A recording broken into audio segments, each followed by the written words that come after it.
ஸ்பெஷலான மீன் குழம்பு. என்ன ஸ்பெஷல்னு கேட்குறீங்களா? புளி கிடையாது. நம்ம வந்துட்டு மீன் கறி வைக்கிற வரைக்கும் அதில் கரண்டி யூஸ் பண்ண போகிறது கிடையாது. மாங்காய் இட்ட தேங்காய் அரைச்ச மீன் குழம்பு, மீன் கறி.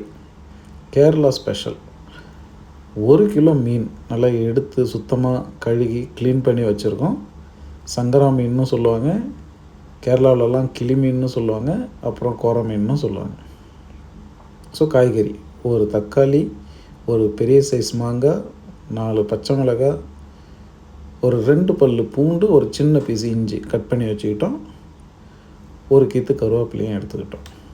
ஸோ சட்டி எடுத்துக்கிட்டோம். நீங்கள் எப்போவுமே மீன் குழம்பெல்லாம் வந்துட்டு வெங்காயம் தக்காளி எல்லாம் வதக்கி மசாலாலாம் போட்டு புளி கரைச்சி ஊற்றி கொதிக்க வச்சு அதுக்கப்புறம் தான் வந்துட்டு நம்ம மீன் போடுவோம். இது டோட்டலி டிஃப்ரெண்ட்டு. நம்ம ஸ்டார்டிங் வதக்கிற இதே கிடையாது. அதுவும் வெங்காயம் சுத்தமாக கிடையாது.